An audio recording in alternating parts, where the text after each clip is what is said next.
Welcome to the English with Kirsty podcast from www.englishwithkirsty.com. Here I'll be sharing with you tips, information and other learning resources so that you can improve your business English.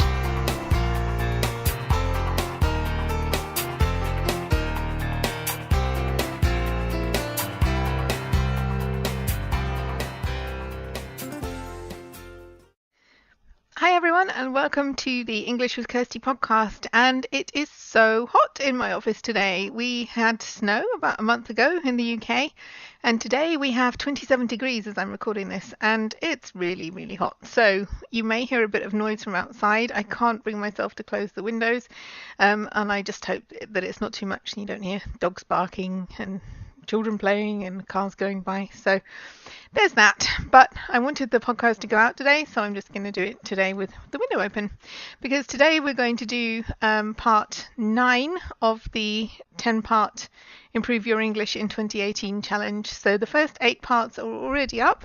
You can either find them where you get your podcasts, or you can go to my site to find them.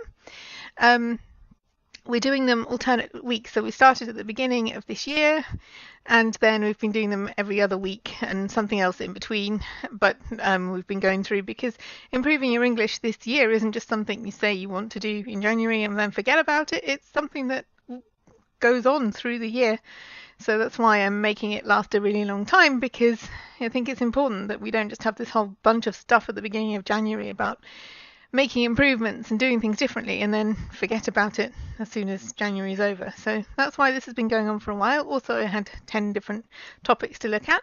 And today we're looking at vocabulary. So I just wanted to look at this because people say, you know, that they want to improve their vocabulary, and there are so many good ways to do that. Like, you know, reading will improve your vocabulary, speaking more will, listening will, writing will if you're looking up new words. But vocabulary is important because it allows you to, it gives you more tools in your toolbox when it comes to expressing yourself and getting your ideas across in English. So the more words you know, the more good and relevant words you know, which is something we're going to come on to in a minute, the easier it will be for you. And I definitely find that as a language learner. Like with German, I don't think we ever stop learning, and I will never be at the point where I've learned everything, because you never know everything about your own native language. But certainly now with German, I can enjoy the language because I can go and have dinner with someone, talk to them, or conduct a meeting in German, and I'm not constantly looking for the right word.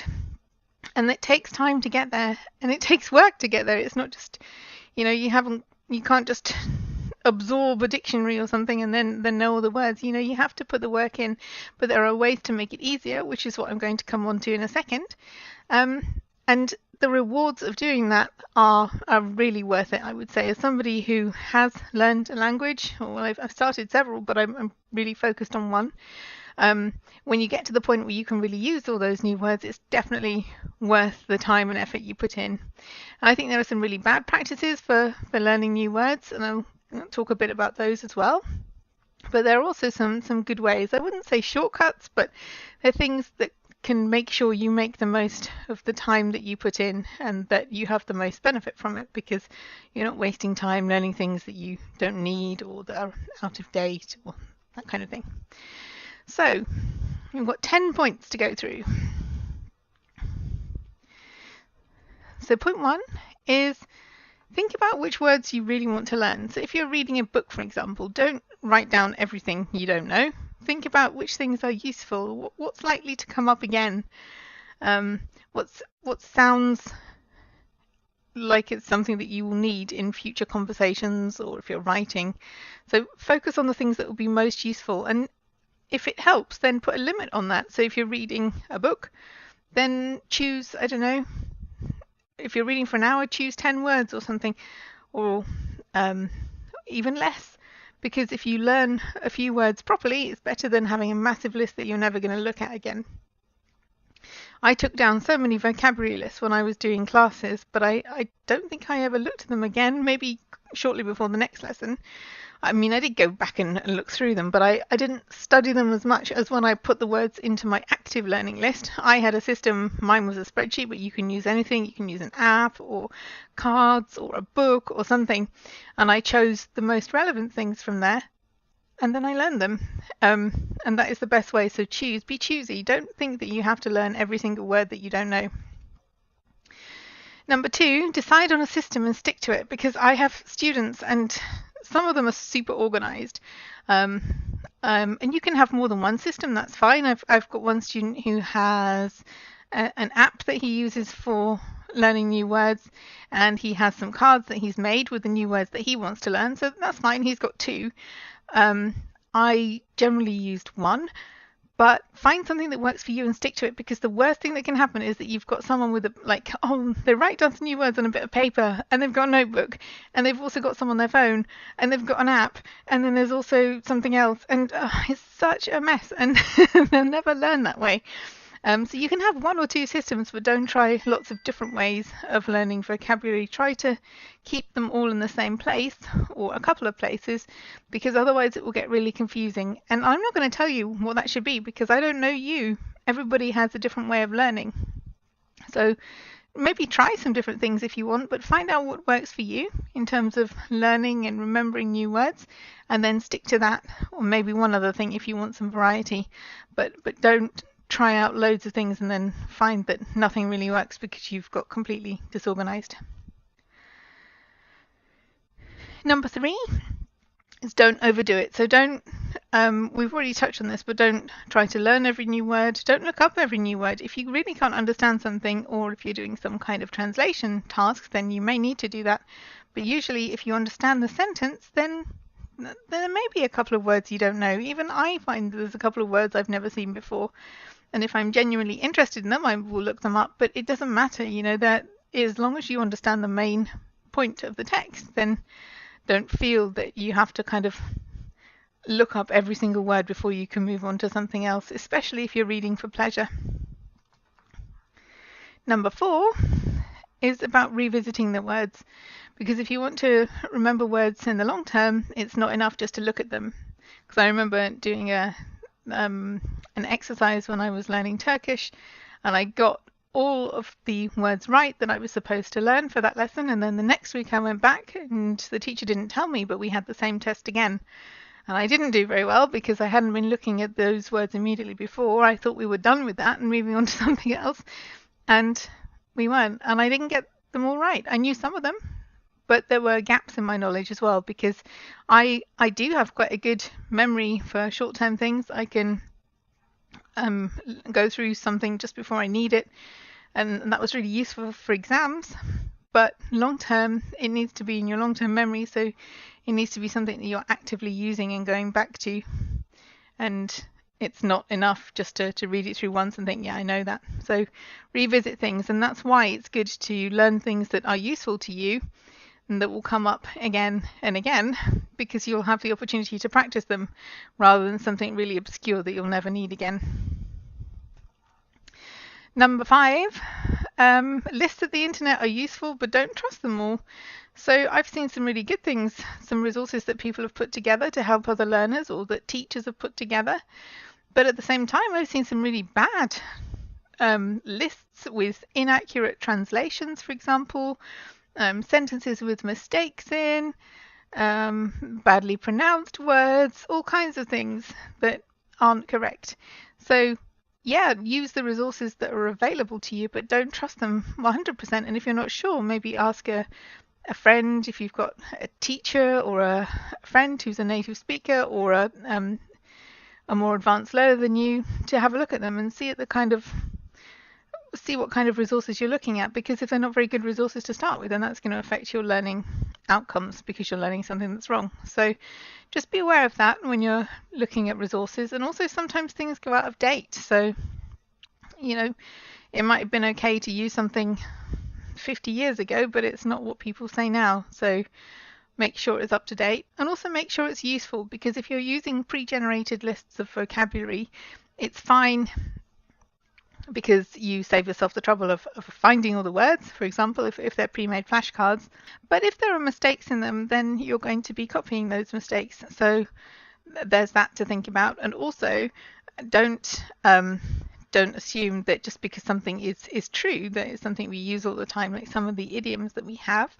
I share them so people know what they mean, because it's not always obvious what they mean, but it's not the kind of thing that you would drop into conversation all the time. So you may think you're learning some really authentic language by learning lots of idioms and expressions, but if they're things that people don't say anymore, then you haven't really done yourself any favors. Number 6, if you know that your vocabulary is lacking in a certain area, then try to find words that practice those things. Like if you need English for work, for example, and it's the financial terms that you find difficult, or a specific topic within your own work, then try to find articles about that, try to find people who are talking about that, go where they are online, and then look specifically to fill the gaps that you know you have. Number 7, I did mention this before, but make sure that what you're learning is actually up to date, because we change the way we do things. Some words, like if I think about some of the words that we used in the 90s, for example, we don't use them now because they're a bit outdated. Some words are obviously never going to change, like usually nouns don't change that much because a thing is a thing, but for adjectives, when you're describing something, if you think something's really good or really terrible, then there are different ways of saying that, and that sometimes changes and words go in and out of fashion. So keep an eye on that, and if you pick up a really old book, for example, then chances are some of the things in that book will be a bit out of date. Number 8, try to write down the words in context, because it doesn't help if you just, for nouns it's not such a big deal. A dog is a dog, a kettle is a kettle. But if you're using verbs, if you need prepositions to go with the verbs, it's good to write down the sentence where you saw this word to remind you how to use it. Because sometimes the smallest words can trip people up, so they may know lots of difficult vocabulary, but if they get the prepositions wrong because they didn't learn the verb and the preposition together, then it can be these little words that trip you up. So when you're writing out words, then maybe write down an example sentence as well, so that you can remind yourself how it was used and what it's used for. Number 9, if you're looking up words in the dictionary, in a bilingual dictionary, the word that you need isn't always the first one. So there are often several options for when you're translating a word, and the first one that you see is sometimes the most common, but it's not always the one you need for the situation that you need. So sometimes it helps to use an English, like a single language dictionary, because then you get the definitions as well. But some of the good dictionaries online, they have example sentences as well, so you can make sure that the one that you're choosing is the one that's most relevant for the type of sentence that you have. So if you're looking a word up in a bilingual dictionary, don't just take the first option that it gives you, because that's not necessarily the right one, because sometimes there's several translations for one word, and the one that you're looking for may not be the one that's at the top. And the last one is just try to use what you've learned, try to build them into conversations, and that will be easier if you make good choices in the beginning, things that are going to be useful to you, but try to bring them into your everyday conversations or into your writing, or try and practice the things that you're learning, because that will help you to remember them, and that will help them to go into your long-term memory.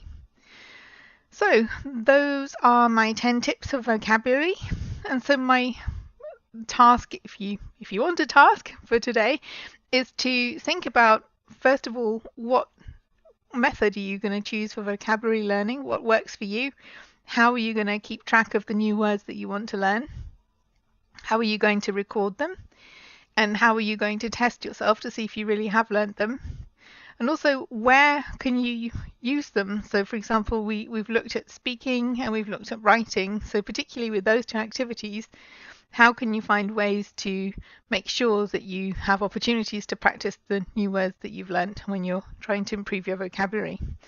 So think about those questions. If you want to tell me what your answers are, then you can do that. You can send me a message on my website, or you can send an email to kirsty@englishwithkirsty.com. Kirsty is Kirsty. You can also send it to podcast@englishwithkirsty.com, but either way, you still have to spell my name right in englishwithkirsty.com. So I hope that's helpful. Have a good week and have fun learning English.